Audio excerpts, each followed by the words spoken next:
Welcome to the Real Advisor Podcast. TRAP. Trap. Please follow us and join in the conversation on Twitter @Advisor Podcast, where you can suggest ideas and themes you'd like the Trap team to discuss. Also remember to like and subscribe to our YouTube channel and leave a 6 out of 5-star review on iTunes. Doing all this really helps us, which means we can do more to help you. Now let's head over to the studio for the latest pile of trap.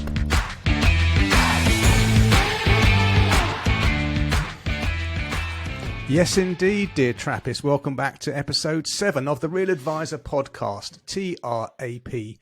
Trap. My name is Nick Lincoln. Joining me as ever in the digital studio of doom are Alan Smith, Carl Widger, and Andy Hart. Welcome back, gentlemen. My name is Nick Lincoln, if I didn't say that already. We have a show packed full of absolutely nothing today, so let's begin unpacking it straight away, just with some topical stuff. Obviously, there's a football tournament going on in Qatar at the moment. Let's see how that plays football, out. Nick? Are you watching it, Nick? Sorry, kicky ball. There's a kicky ball tournament going on it's the first I've ever heard you say football. What's happened? Well, I'm trying to be respectful to the fact that you guys like this inane game, but I sense from the even you guys are slightly disengaged from it for reasons that I think are obvious to anyone with a heart and with any ounce of humanity that Qatar is a dump. Just a big thank you, Nick, for you sending me this in the post. The quality of it is somewhat questionable, but the thought that counts. The glass is it very looks nice. all right. If it's flush on, actually, it looks all right. It looks all right. Yours looks quite nice. I don't know if you got it from the same place, but I think it's got days before it fully. What actually is it? Thank you also for mine, Nick. But what is it? Well, it's a bit of branding to stick in the back of wherever you're recording, so people can see the track. By the way, I'm sorry, those of you listening via podcast, Mr. Hart is holding up a glass perspex thing which you wouldn't know about from that very well. They should be watching on YouTube. If you're listening to this, you should be watching it on YouTube. Get with the program. Not true. So this is kicky ball going on in Qatar, but let's talk about we're the Real Financial Advisor Podcast. Let's talk about real sport just very quickly. And the autumn internationals, the rugby, I just can't ignore this. I think it's been such a uplifting series of matches so far, and it's been everything good about nations and supporters supporting their teams, but doing it in the right atmosphere, and some great games. South Africa beating Ireland a few years ago would have been news, and now it's taken for granted that Ireland, playing the way they are at the minute, will do that. And so credit to them. Let's all hope they maintain this form into the World Cup, because I want to see Ireland beating South Africa, you mean? What am I saying? I was going to let him go, Alan, and then correct him. Ireland beating South Africa. Yeah, I mean, an immense performance. Ireland number one in the world, aren't he doesn't want to say it, Carl. He doesn't want to say it. No, I'm absolutely. I think it's brilliant. I want Ireland to be strong in the World Cup. I want a strong Irish team. It'd be good for the World Cup. And I know you guys, Carl and Alan, you won't do it, but I do root for every home nations team after England. I want all the home nations teams to do well. I'd love to see Ireland. No, I do, except for England. So. Yeah. Likewise. And good game Argentina against the All Blacks, though. Good game, Argentina. Beating England, a poor England, fantastic. But the upsets for me were firstly Italy beating Australia, which was just brilliant, and then of course Georgia beating Wales last weekend. And the Scots haven't done. I mean, so the Scots have won the matches they should do, and they've been thrashed in the matches they should be thrashed in.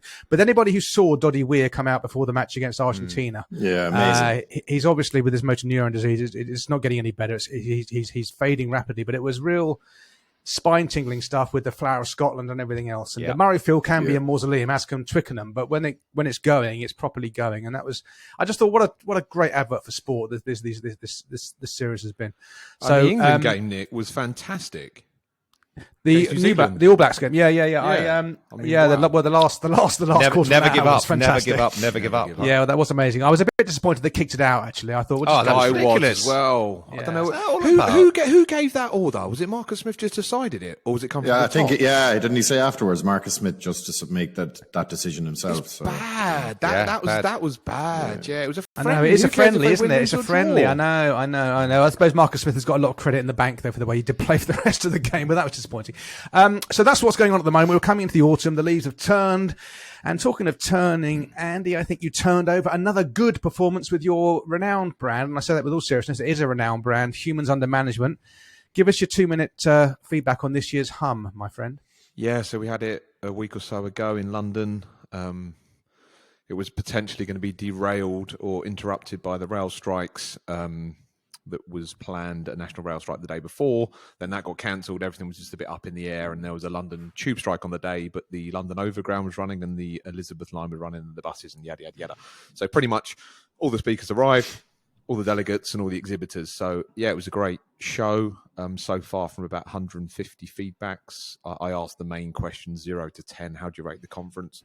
We're at 8.5 out of 10, and the average speaker score is just below 8 out of 10. So some solid numbers come back in. Got some good feedback. Tried a couple of different slots, fireside chats. Me, Kevin Duran, Alan Smith, Nick Taylor. So we're going to tweak that format. I think the timings were good. The venue was good. The networking was good. So yeah, all in all, a positive outcome. Nick, you spoke, and Alan, you were on a fireside chat. Carl was still. Anyway, you had a next year important family occasion to attend to. So yeah, it was fantastic. Really, almost the next year. I think next year is going to be on the 10th of November. This year was the 9th. Next year is going to be the 10th. Yeah, and looking forward to doing it again. Really, putting it on. Can I just say that, and I do take the mickey out of you a lot, lots of different things, but it's a hell of an achievement. I mean, it really is a hell of an achievement. I know you've got sort of support team and so on, but I couldn't do that myself. I would be just a nervous wreck trying to put something like that on. No, it's good. Full credit to you, I must say. 100%.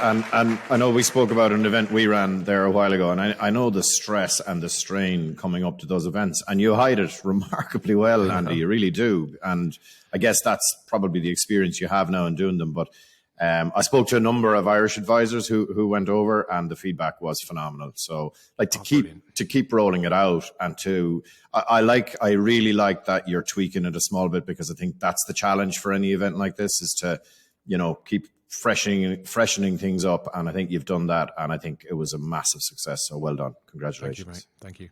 Yeah, indeed. I'll second everything said there. And Mr. Smith, literally a stone's throw from the Royal College of Physicians, you had a conference a week or so later at Dimensional's offices in, is it Triton Square, isn't it? How was that, Mr. Smith? Well, let me first correct you on that, because it wasn't in Triton Square at their office, which they normally are, as you know, in that same area. No, this event was held at, you probably didn't know this even existed, London campus of Chicago Booth School of Finance.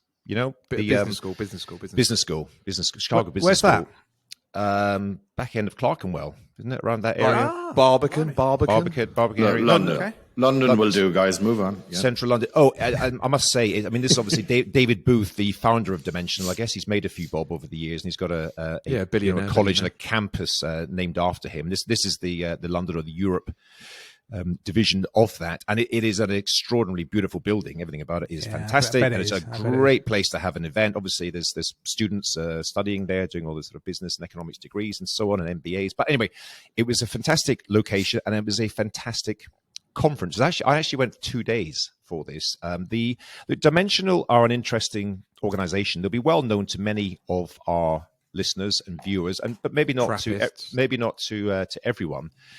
What I particularly like about them and the conferences they do, I'm looking at the agenda. There was practically nothing. Don't forget, they're a fund manager, aren't they? They're an asset management business with nearly $1 trillion of assets, but almost nothing was talked about funds and portfolios and investments. It was, everything but. What they do really well as an organization is they identify what the key challenges are for their clients.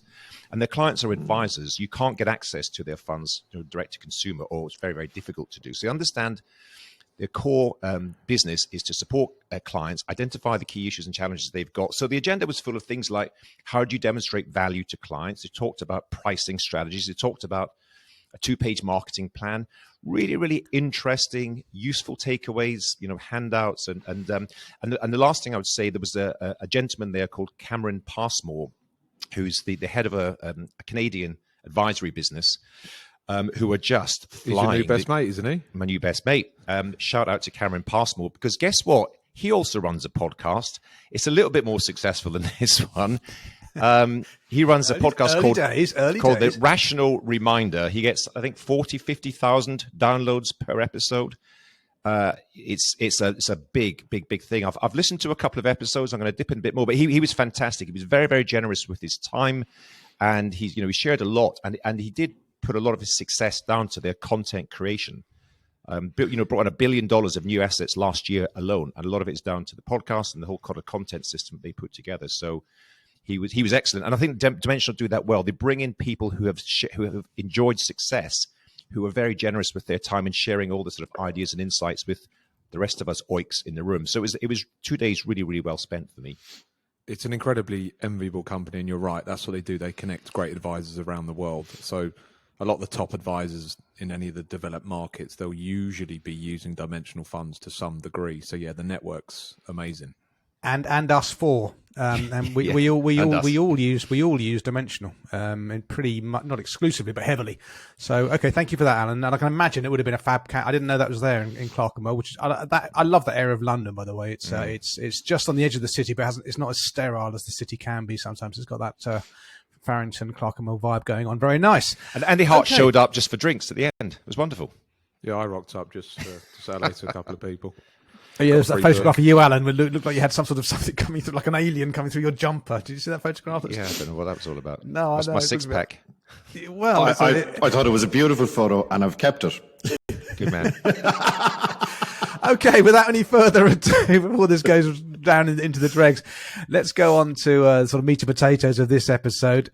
And a really good agenda question from Carl here. And Carl said, what's your definition of real financial planning? Carl, you take the lead on this, my friend, and talk to us about what you think real financial planning is. Yeah, so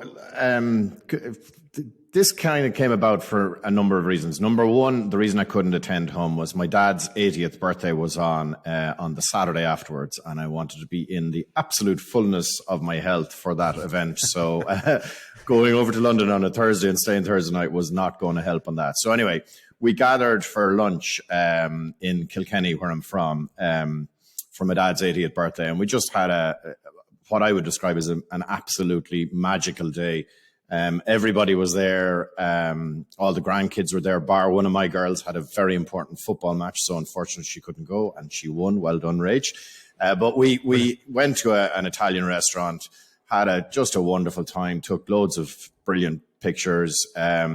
We did a lot of impromptu speeches. My dad did obviously his one first, and then we all kind of stood up, and some of the grandkids stood up, and it was just magical. And I just thought, this is what life is all about. These important moments, these making memories for ourselves. And we went back to my sister's house afterwards, and it just was, and I know I was texting you guys after maybe a few gin and tonics too many, and just saying this is amazing stuff, and this is why we do what we do, and this is why, as parents, we work so hard to do stuff for our kids and all of that kind of stuff. And I know we've spoken about, the makeup of portfolios and bonds and equities and all that. And obviously the financial part of financial planning has to be done. But real financial planning for me is about creating the life that you want to live and living your best life. And for me, that was a moment in time.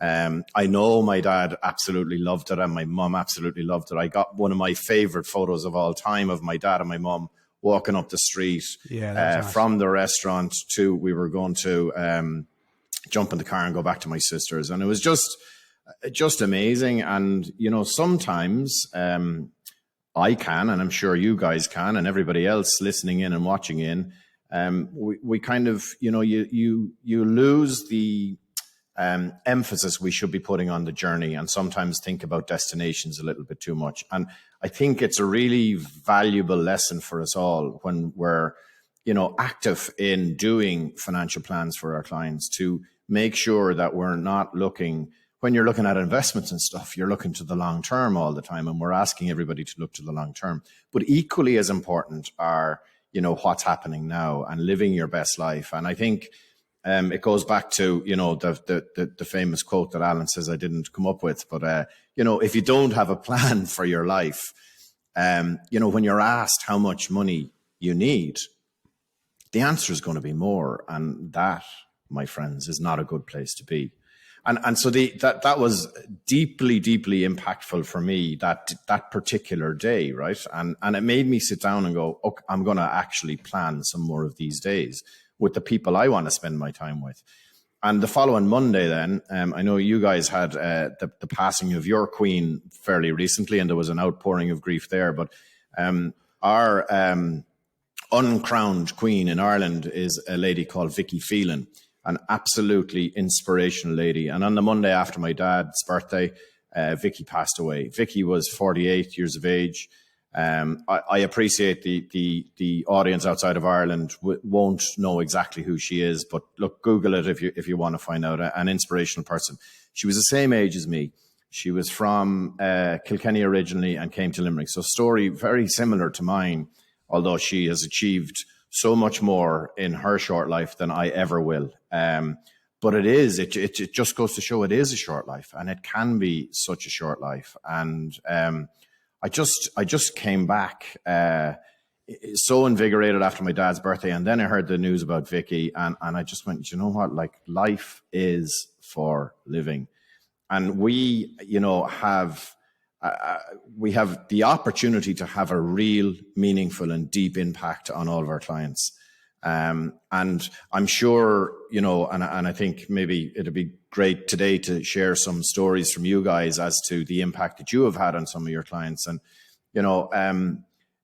it's just to make sure that you don't take the focus off. Real financial planning for me is focusing on helping people use their resources to live their very best life and to do exactly what they want to do. And I'm not sure, I think it was Alan asked the question, I actually can't remember, was it on a podcast, Alan, or on Twitter, what's your definition of wealth, of real wealth? And, I started our Future You conference by saying that, it's real. The definition of real wealth is doing what you want, when you want, with whom you want. And you should sit down and think about that, I think, really clearly, and evolve that statement for yourself, and it's, sometimes I'll admit, carrying my unbelievably sporty kids to this event and that event,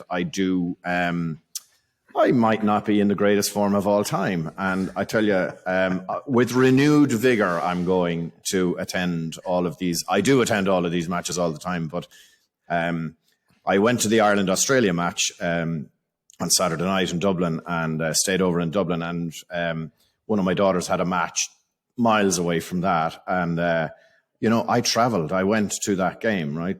Not feeling the very best, but that made me feel good. And I can tell you that made her feel good. So that was me, living it out, saying, I'm doing what I want to do, living my best life and spending time with the people I love.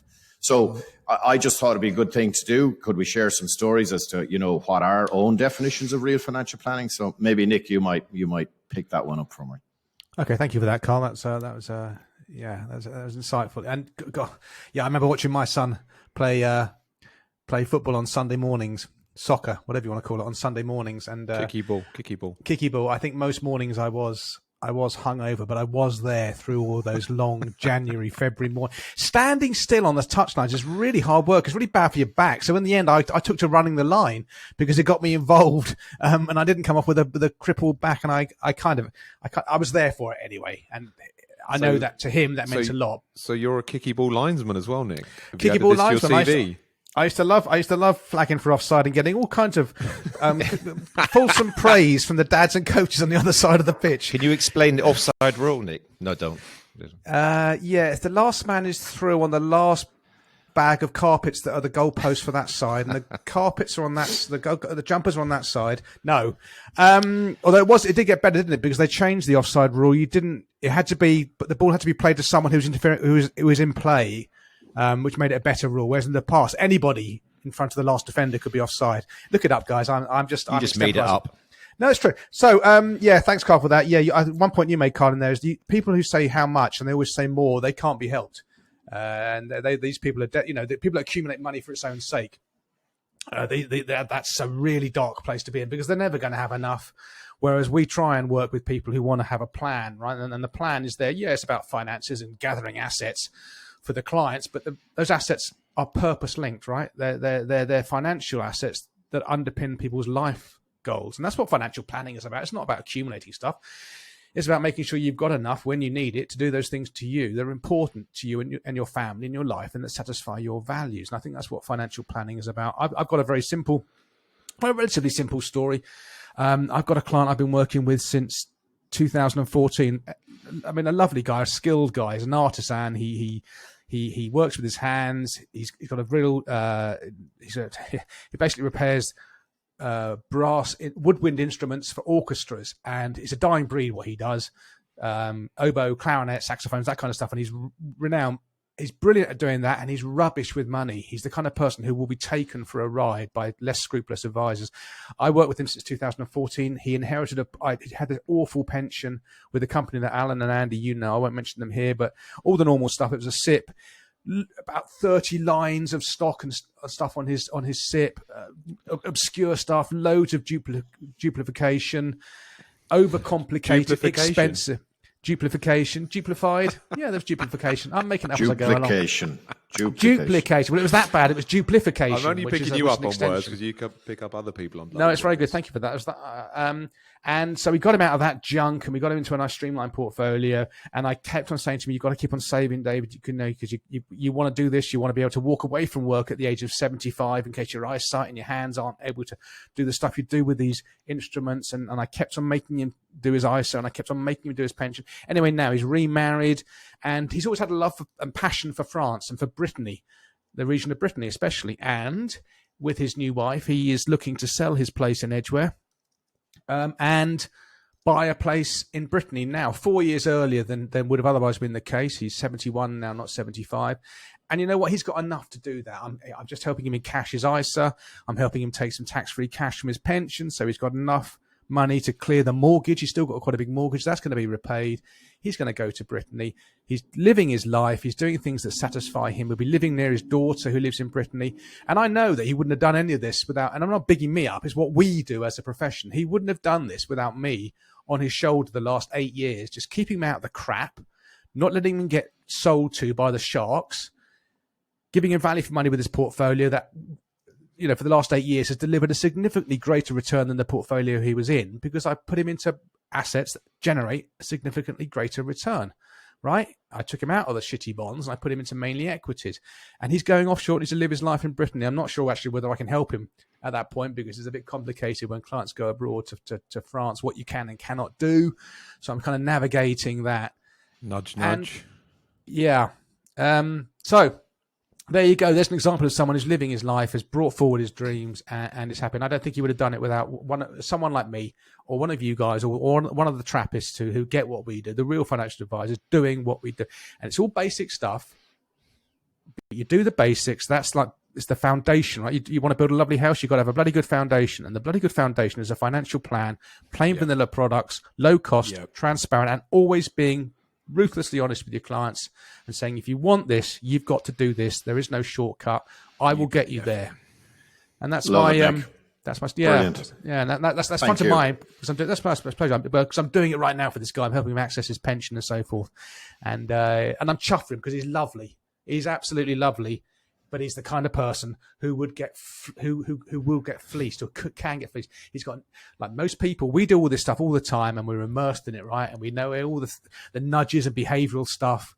Most people out there are just prey for the scum that exist out there. And they still do exist out there. And our role is to try and shield these people that we like from them. So that's my story. Andy, Alan, have you got something to add? Not too much, but I'll chip in. All right, you go ahead. Story time with Alan Smith will come on in a minute. The definition of real wealth, I think this changes all the time. I don't know. I feel like wealth freedom is waking up without a boss, even though we've all got a boss of some sort.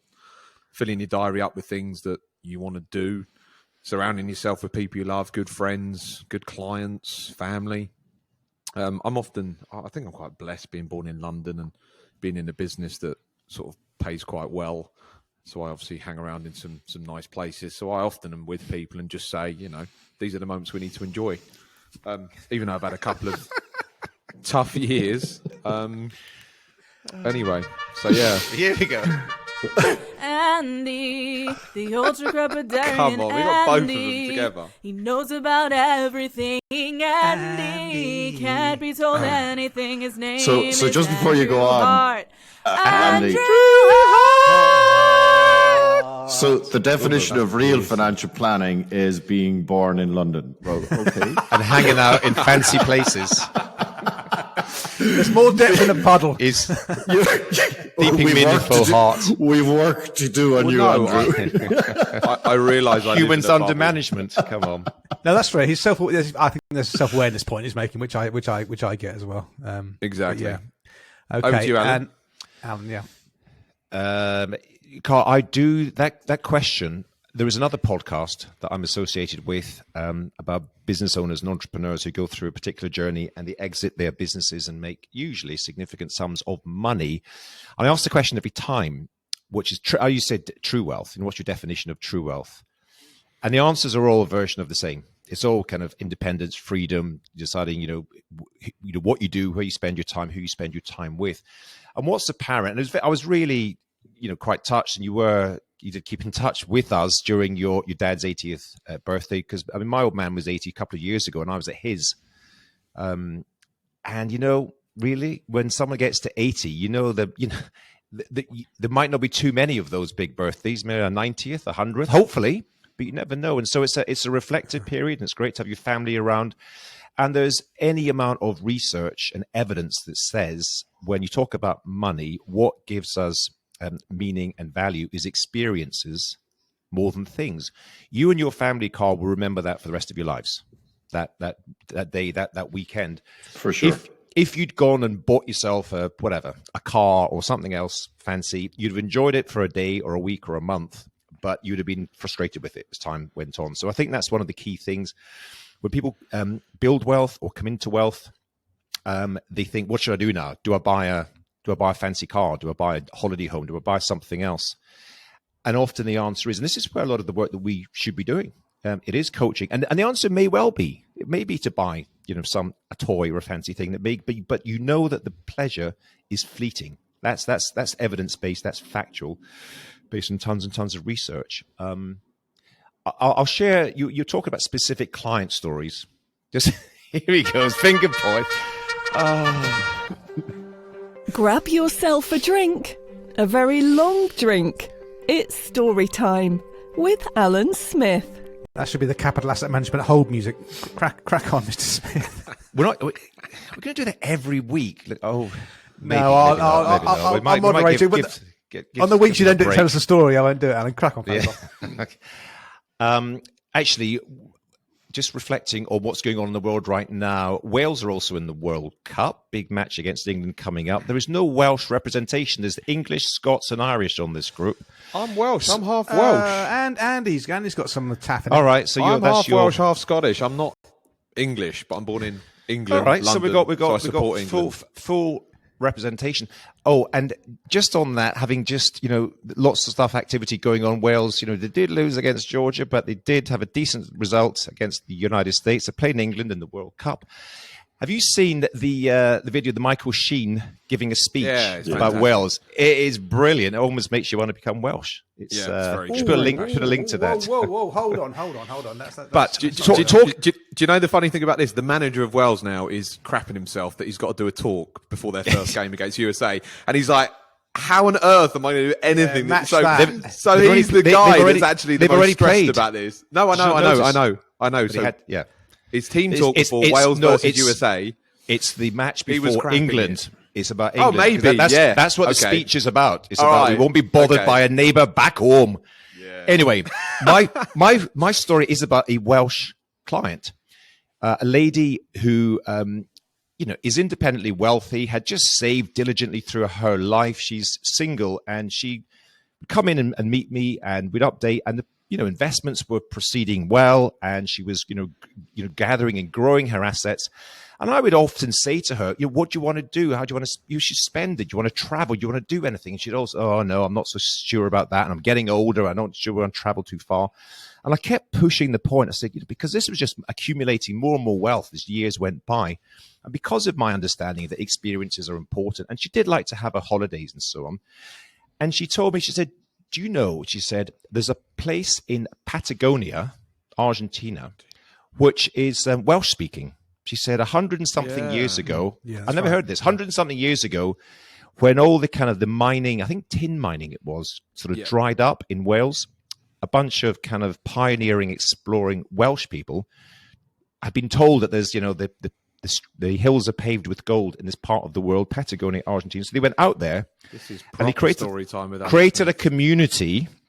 And to this day, they still speak Welsh and they participate in all the Welsh activities and they support the Welsh rugby and they dress in the sort of traditional Welsh squash. And she said to me, do you know what? I've always wanted to go there because she is a fluent Welsh speaker. This client lives in London, Welsh speaker. And she said, I want to go there. And I said, well, why don't you? Oh, it's too far to go and it's very expensive. And so long story short, I encouraged her and she said, but it's, my back, it's a long journey on an airplane. I said, well, just go business class. You can have a flat bed. And I couldn't. It's really expensive. And we just demonstrated it would make not a jot of difference in her lifetime plan. And I encouraged, and I said to her, right, she was sort of nodding in the all right place. And I said, do you have a travel agent? Do you use somebody? She said, well, I do. I use this person on the high street where I live and they book my local holidays. I said, do me something. Promise me that you'll go and see that travel agent today as you finish. She goes, okay, I will.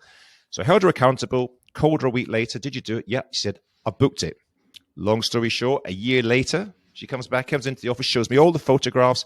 She traveled out there. She had the time of her life. And by some sheer coincidence, get this, the Welsh rugby team were visiting that village that weekend that she was there. It was unbelievable. She was just welling up, sharing with tears of joy this experience. And she then got the travel bug. She then, the following year, went to Machu Picchu and went various other places. Eventually, I had to say, calm down a bit. Money's not going to last forever. Yeah. You can't afford our fees now. Get careful. I'm now below your minimums, Alan. Yeah. Oh, we don't have minimums. We're fixed fees. Move on. But that was just a little, I always remember that story because she would never have done it. I just sort of nagged at her. I said, it's not going to make a difference. And she flew British Airways business class and it was a wonderful experience. And, the icing on the cake was the Welsh rugby team being there and she met all her heroes. So those are the things, those are the experiences, but resources and money facilitate them. Just to chip in now. So on my mavenadvisor.com website, people go there and want to potentially become a client. Anyway, so subscribe to my email newsletter. And the first question I asked them in bold is, what's your biggest financial concern at the moment? Just hit reply just to see where they're at.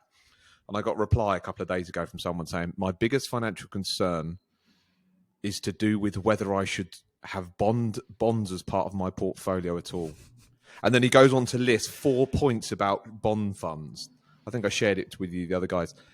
This, to me, is obviously a red flag. This is not your biggest financial concern at the moment. I suppose it might be, but it's not the real concern.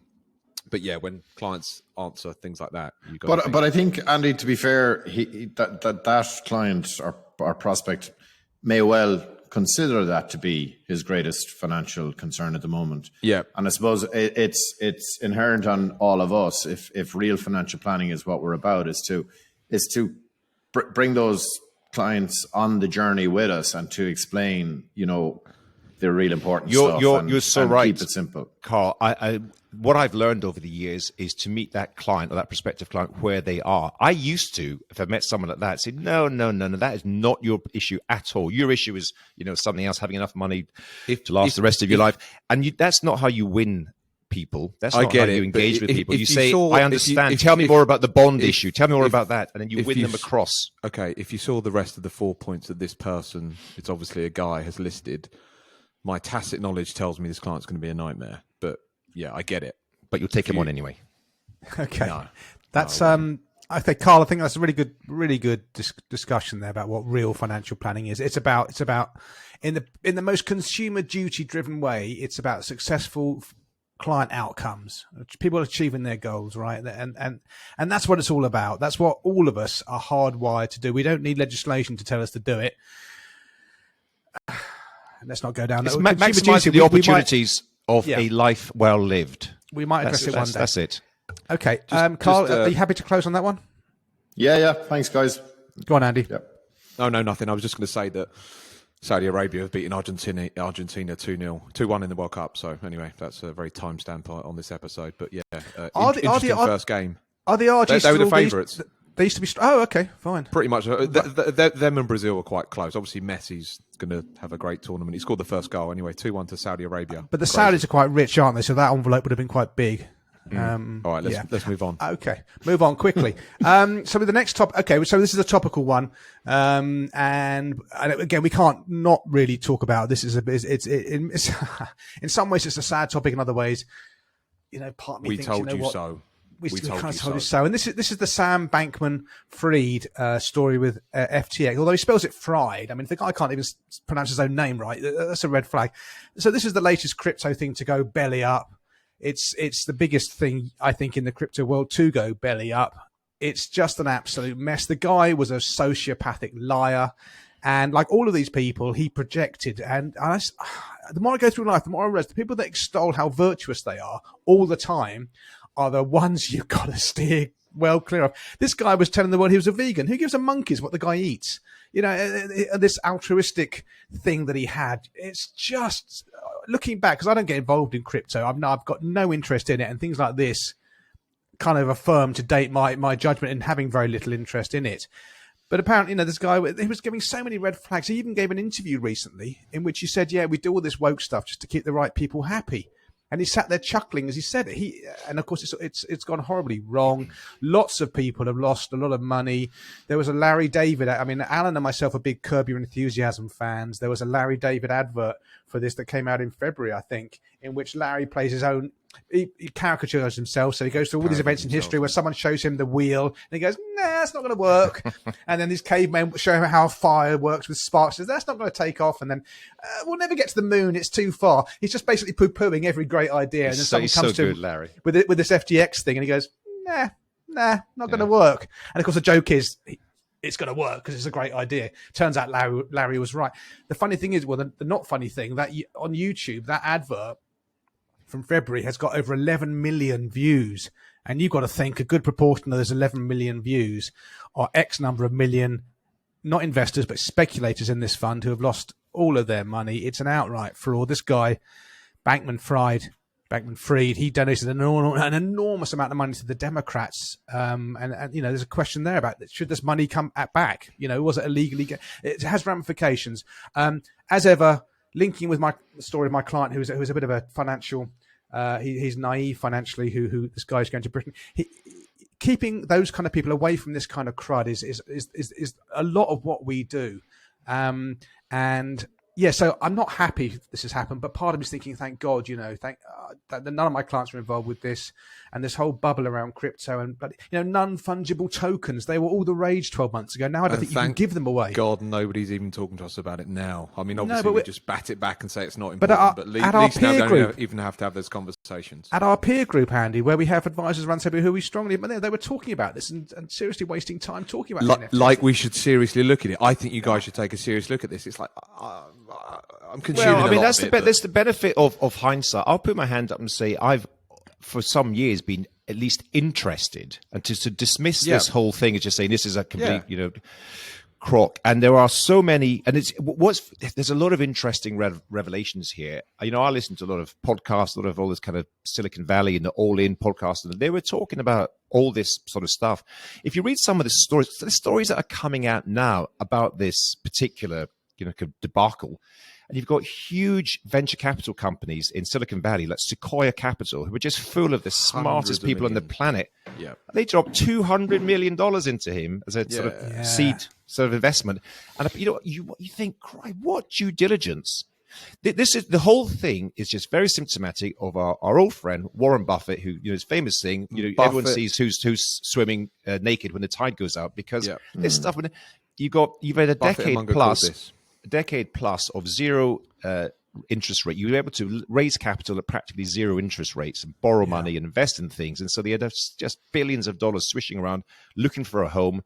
And he would have this sort of Zoom call with this nutcase based down in the Bahamas, is he? Or offshore somewhere. Yeah, Bahamas, yeah. Oh, we'll just chuck a couple of $100 million at you. And the list of really smart, on the face of it, investors who threw money at this guy. Well, it's like the Theranos thing again, isn't it? I was just about to say, this new guru, She got sentenced to 11 years 3 days ago. So yes, absolutely. At least they pulled the trigger on her.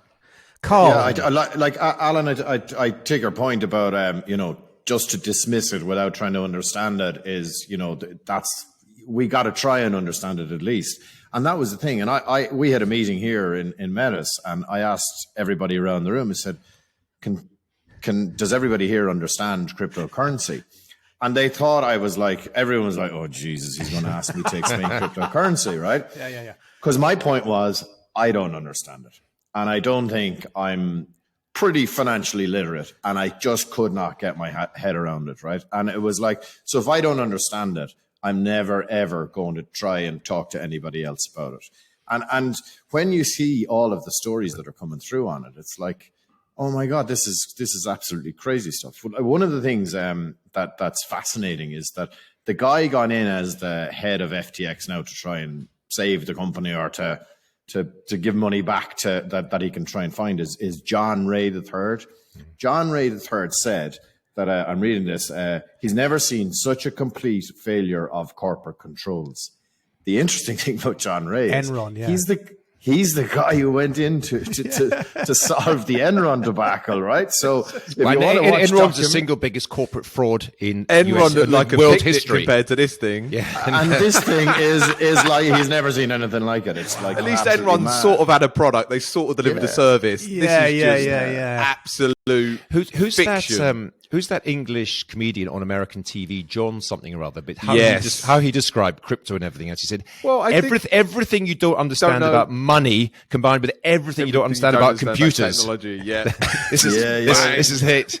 So good Yeah. luck with that. Good luck with putting your John life savings Oliver. in it. So- John Oliver. John Oliver, That's it. Carl, you've got a word connected with this story. I'm not even going to say it. You say it and describe what it means Well, to the Trappists. I'm assuming this is how you pronounce it, but when I was going into rabbit holes on Twitter, chasing this FTX story and some of the fascinating things that were coming out about it, 10 people ran FTX, and they all lived in one villa in the Bahamas, and it was described as a polycule. Polycule. And a This polycule. sounds amazing. I also So far, so good. On the house. So what's the catch? a polycule, And the rest I gentlemen, just squandered. is a network of consensually monogamous relationships that are connected in some way. So the connection was FTX. God. So I'll leave the rest up to your imaginations. Wow. I'd rather not. I think the Netflix documentary on FTX is going to be Just worth a look. Just a final point on this. I think the company was set up in 2019. This is 3 years. Like the scale, the size, the numbers, the destruction in such a short amount of years. I mean, it's mind blowing. Alan shared. You told us about an FT article that you read behind a paywall, Alan, didn't you? And Indeed. Just the number of hedge funds that have gone into this bloody thing. It's a bit FOMO at that stage, isn't it? Once like Sequoia's behind it and the smart guys. Oh yeah. We're just you going know to what this stuff is. So one of these hedge funds will say, "Well, Sequoia put 200 million into that's what I'm it." saying. So they must have done their research on it. So they've done it, and everyone's assuming everyone else has done their diligence on it. And guess what? No one has. They've done It's some graduate has read a paper who's pulled the trigger. The auditor, right? So the financial information they received was from a CFA, some auditor, who was based on the metaverse. Yeah, that's Yeah. right. That's right. Yeah. So no firm, no address. Is it there- He was based So in Sequoia- the metaverse, Carl, not on the metaverse. Right, In the whatever. metaverse. I don't understand that either. So I'm not embarrassed about getting that one wrong. But like seriously, And guess I know, what? red flags. Their head of compliance had been done for fraud. He was part of some gambling ring.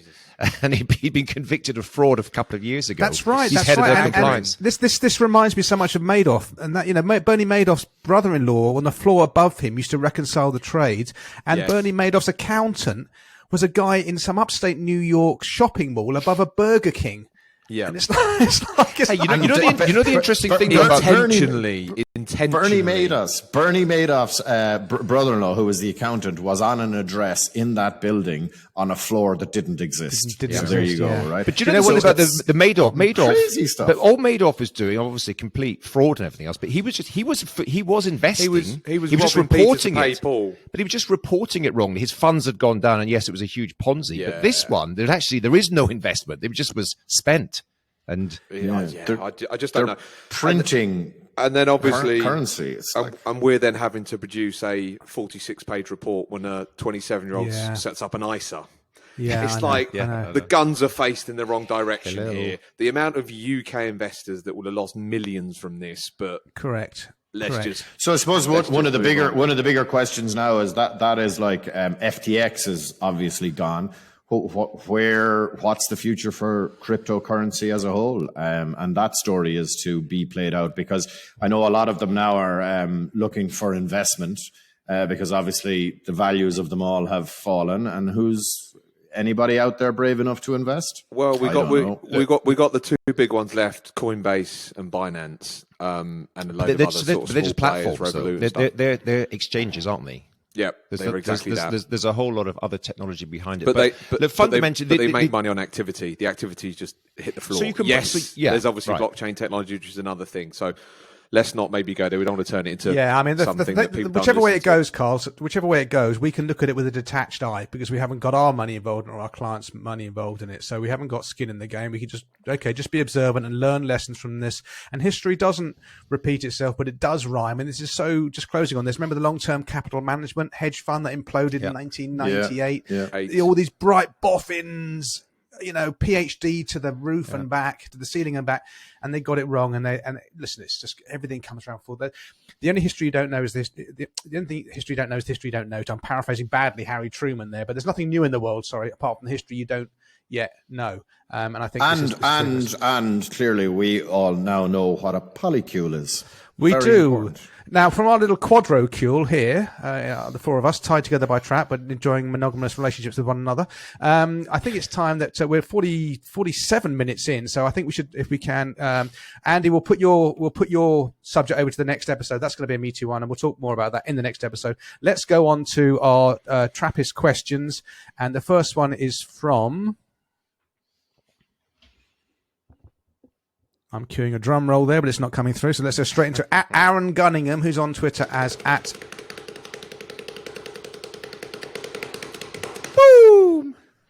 Aaron Gunningham. Oh my God, what a bunch of gibbons. Aaron asks, in a recent episode, you all seem to agree you don't like the traditional risk profiling methods and the asset allocation model portfolio theory system of creating portfolios. Aaron goes on, I am interested in this, and I wonder if you can take this topic one step further and explain what you do in order to match a client with an investment and what those portfolios might look like under the hood. Full stop. Excellent use of a period there. Thank you, Aaron. I can now breathe in again. Thank you. Fantastic podcast. Thank you, Aaron. So I'll have a quick stab at this and then we'll pass it around. One thing that leapt out to me from your question was, what do you do in order to match a client with an investment? Can't be done. Cannot be done. You cannot match a client with an investment. They are two different things. Cannot be done. There is no science to it. You cannot crack it. What you match a client with is their financial plan, right? And even that's going to be a bit hit and miss, but it's art more than science. You match a client with their financial plan, incorporating their goals, and then the financial plan will determine the investment. That's the end of my story. That's it. No financial plan, no portfolio. The financial plan determines the investment, not the client, and not some shitty mumbo jumbo question there. Gents, anything to add to that? Yeah, we've spoken about this quite a bit. I have my own investor profile. I then have many meetings with the client. I then build the financial plan, and then I end up with a portfolio. The best portfolio is the one they're going to stick with, the one that's got the most amount of global equities in it. If I lift up the bonnet, which is what I think Aaron said, my 100% Maven Invest 100 portfolio, which is 100% global equities, is split between 50%, just a world allocation fund, then about 15% in an emerging market fund, and then about 35% in a targeted value fund. So my tilts are global mainstream equities versus emerging markets, and then small and value companies against large and growth companies. And I think that's going to be the returns that are more than sufficient. And that's it under the bonnet, really. Carl, not really much more to add. What we know is this is a consultative process. That's why we do the job that we do. And I remember we did speak about this before, and obviously Aaron wants to go a little bit deeper because, Andy, you said at the time, and we chatted about this before, well, if I'm just giving them what the computer says, then what am I doing here? I'm not adding any value whatsoever. Or so if it's a misconception, Mira, here's a questionnaire, you fill it in, and that's the portfolio you'd end up with. It's like, you're working with me. Yeah. So obviously I've got some value in this. I believe I'm the financial plan. I am the investor profile. Right. Obviously we have to work with the client. But so the opportunity therefore is, and it is an art, because you can't just say, oh, you should just go 100% equities. That is the logical thing. You should, but humans are not logical. There's so many other issues and challenges attached to that. But what you are able to do is demonstrate the long-term impact of the decisions that you take right now. And if you do pack up your or fill your portfolio with asset classes that are likely to underperform over the long term versus other asset classes, but they are, inverted commas, safer, or certainly usually less volatile, then it has consequences. And so all these nice things about you can travel the world and move to France and all this, well, you might not be able to. This is the issue. So you demonstrate that, you run some numbers, you run some projections, and you say, let's have a discussion, because the bottom line here, and I must say you nailed it, Andrew, is the portfolio that you end up with is the one that you'll stick to through thick and thin. The best portfolio is the one you end up sticking with. A couple of points here. So Kevin Duran, the AJ Bell MD, said at Hum that the average DIY client the average DIY client outperforms the average advised client. The reason for that was really interesting. The reason for that is the DIY investor just randomly ends up with some global equity funds, and the advised client ends up with a strategically perfectly allocated mixed portfolio, multi-asset, 60-40, let's say. So that's very interesting. It's very weird that we have a business, a profession, an industry that the professionals underperform the amateurs. Doesn't happen in table tennis, doesn't happen in cooking. It doesn't happen in any other realm. Like the pros beat the amateurs. Right. So that presumably is a compliance function, because AJ Bell are talking about the direct to consumer model. Yep. So people are not going through a kind of risk profiler type version. But I think as professionals, we need to say we do want to get returns for our clients. Wealth is freedom. Freedom is opportunity. There's probably lots of clients out there that are in their 70s that are somewhat struggling at the moment because they were put in a crappy portfolio 20 years ago. Whereas a client that was put into a great portfolio 20 years ago now has more wealth, now has more freedom, now has more opportunity. And I think it's a disservice that we don't create wealth. We are in the wealth creation business. Obviously, we want the client sleeps well at night. The financial plan is paramount. The other thing I would like to say, do you have any idea what percentage of advised portfolios range between 60 and 80% global equities?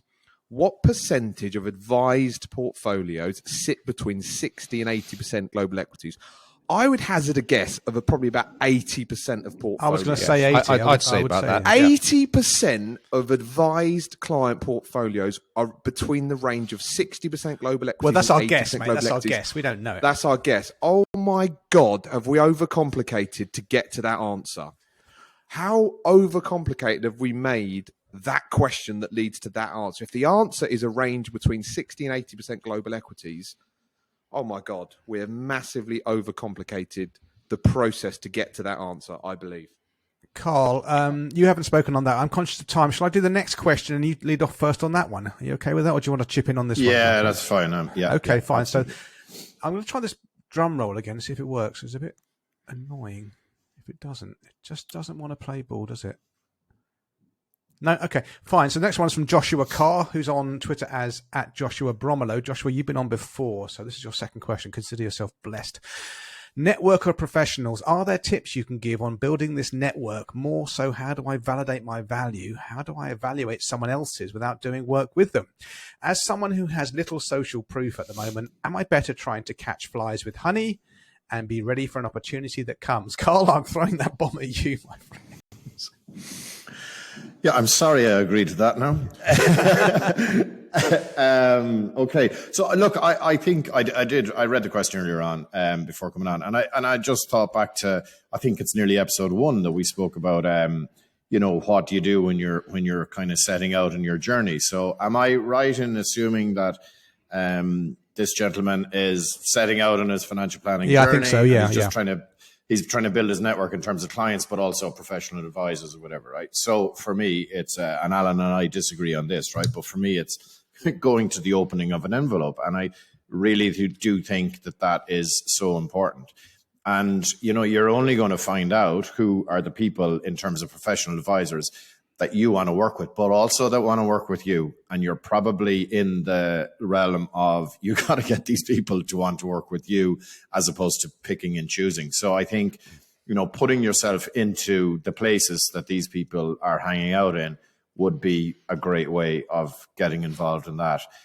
Building the social proof, you know, that just unfortunately takes time. And that does go back to maybe Alan's point about creating the content and all of that kind of stuff. And you know, just to reiterate my thoughts on this, is it's bloody hard work at the start. There's no point in saying otherwise. It is just graft, right? Getting out there. But do not, and this would be Alan's point, I think, but do not underestimate the power of building the content from the word go. So, you know, spend a little bit of time doing the content, but you're only going to find the social proof when you've done the work. So, you know, there's no magic potion here. It's get out there. You know, you got to get meeting people. And as I always say to the Metis team here, you know, you're not going to meet people from behind your computer. So yeah, you got to spend a bit of time doing the content, but you got to get out there and you got to meet people. Just to clarify, Carl, I don't disagree with you. What I am saying is it's hard to scale that sort of thing. A face-to-face, a one-to-one, one at a time. There is only so many hours in a day, and to do that multiple times. But I do think you do need to do that, and there's no substitute for face-to-face engagement. But if you're doing kind of blindly, you're showing up. I mean, I've spent years just, you know, having so-called coffee meetings, speculative coffee meetings with accountants that came to nothing, and everyone nods in the right places. Oh, it'd be good to know you, and so on. So I think you have to be a bit more tactical. And I think there's a magical email that you send. I think accountants are the best place to start. And I'm assuming that Joshua has got some clients, or within his firm, there are some clients. And I think it's a really underused opportunity, which is if you've got existing clients, a lot of them will have, and increasingly with more people being caught by higher rate tax relief now, will have accountants themselves that they've found under their own steam. Whatever. And if you send an email, you identify who the accountant is, and you send an email to them, and the email title is "We have a mutual client." We have a mutual client. That email gets opened for sure, and you offer to have a meeting, and then if you have, with the client's permission, of course, you're able to show your work. You say, "Here's the financial plan that we built for our mutual client. This is the work we do." Even if, and I've had this, even if the accountant has got an in-house IFA. Usually look at that and go, wow, I haven't seen this before, because we're caught up. We assume that everyone does this. Everyone does this detailed, comprehensive plans. Most people, most firms and most advisor firms don't. So that's the way. Identify accountants who your clients already work with the client's permission. I say it makes sense for us to have a joined up conversation. Yeah. Get in touch with them, show your work to that, and just request permission to stay in touch. That's all you're looking to do at that stage. And drop them an email once a month with some interesting ideas. That's gold, Alan. That's fabulous. Yeah. That's much better answer than mine. Well done. I would just very quickly close you on that, sort of ruthless Lincoln style. If you're going to focus on professionals, focus on accountants over solicitors, and show accountants are numerate people, right? They're driven by numbers, and the more proactive, the better ones are also business coaches. And if you can show them a cash flow model, it knocks their socks off. They love it. And accountants, I'm using a broad brush here, but typically they have a problem for every solution. Their mindset is litigation and avoiding taking on risks. Solicitors, sorry, I keep on doing that today. Solicitors have this mindset where that their job is to make sure their clients don't put their foot in it. So they're very risk averse, and I find them hard. I find accountants are easier, and get accountants to do this. Show them the cash flow. Show them a cash flow model on themselves or you or whatever. Don't mention products. Just show them the graphs. They love it. If they're any good. Sorry, Andy, were you going to say something? I was just going to say, in terms of building my network, the people that I get, basically IFAs are great for me. So obviously I've got enough clients, I know enough IFAs, but when a client's looking for some odd thing they need help with some Portuguese property or something, I'd obviously just send a quick email to IFAs I know. So yeah, in terms of building out my network, it often comes from other IFAs. And back to my business networking days, people often say, do you know A, don't they? They say, do you know A plumber? Do you know A lawyer? Do you know A? They don't say, do you know the best? So you've just got to get to the point where if someone says, do you know A financial advisor, then you come to mind. They're not looking for, do you know the best financial advisor? It's, do you know A? That's it. Cool. Excellent. Okay, we've given those two questions a really, really good thrashing, Joshua and Aaron. Hope you got some value from that. I think without any further ado, it's time for us to move on to what many people call Culture Corner, which isn't working. Okay, so my soundboard isn't terrible. Working today. We're going to have to get a new technician, aren't we? Yeah. Well, Shocking. I think our brand... Although the old story time for me worked, didn't it? So That worked, one. but this is very annoying that none of them are working. Never mind. So we won't have an outro either today. Let's go straight into the Culture Corner. Let's start off with Mr. Smith quickly. Your one is the geometry of wealth. Brian Portnoy, I'm a big fan. He wrote a book 5 years ago, I believe, called The Geometry of Wealth. And I think it's kind of not particularly well known. In the world of everyone goes on about personal finance books and Morgan Housel's book and Nick Murray's book, I don't hear a lot of people talk about this. And I read it years ago and I reread it again recently because I'm having a meeting and a conversation with Brian coming up very soon. And I got to say, it's brilliant. It's just so good. Yeah, it's so good. The words and the language. Oh, actually, all the things we've talked about today about the, what is real financial planning. He talks about how people, human beings love complexity. Bitcoin and all that sort of stuff. This is what, and simplicity works. He talks about the value of experience. Anyway, it is just full of nuggets of wisdom and gold, and I'm a big supporter of it. And if you hadn't read it, go out and download it or buy it or listen to it. I think it's fantastic. Brilliant. Okay, as ever, there'll be a link to that in the so-called show notes. Mr. Widger, the High Performance Podcast. Yeah, just very quickly on this one. So I love listening to the kind of stories behind successful sports people. So that's what these guys do. There are some great stories in it. Some episodes, maybe a little bit mad, but there are some like great this podcast. Stories. Yeah, well, like this episode. They have some good ones, Alan. But I think like if you're interested in sport, you can kind of pick the sport that you're interested in and link it to the person that was successful and finding out about their backstories. And one of the great things that you'll find out, and look, we all know this, but people have imposter syndrome. We spoke about it before, and talking to Johnny Wilkinson about how did he become so successful, and we're not going to talk about that, Nick, by the way. But anyway, I would highly recommend the High Performance Podcast. It's really, really good. I really enjoyed the Marcus Waring one, the chef. I love hearing those stories. Yes, if you like podcasts like that, there's one, and you like music. There's a similar one called Rock on Tours, like play on the word entrepreneur. Rock on Tours. It's Gary Kemp from Spandau Ballet, and he interviews loads of the people that I've sort of grown up with and loved, and he tell you the behind the scenes story of when that album got released, and you can remember buying it and all this sort of stuff that went brilliant. Ones Jim Kerr from Simple Minds was talking about it, and a bunch of other people. Fantastic. Were you into really the glam rock stage as well, Alan? No, I was a punk rocker. In Troon? You still are, my friend. I am. A rock and roll rebel. Was there punk rock clubs in Troon? Oh, yes, mate. Oh, yes. I was in a band. That's not a story. Oh God. Okay. Before this descends, but I listened to that. I did. It's one of those Rock and Tours is one of those ones you dip in and out of, depending on who the guest is and so forth. Yes. But so it's interesting. Guy Pratt is the co-host, who's a very distinguished bass player, session bass player. Okay, I think we've I've got one as well. So this app will be familiar to a lot of you, but to others it maybe not. And it's City Mapper. It's one of these travel apps that helps you get around cities. I think it's the most reliable. It's very good for walking, which Google Maps isn't so great for.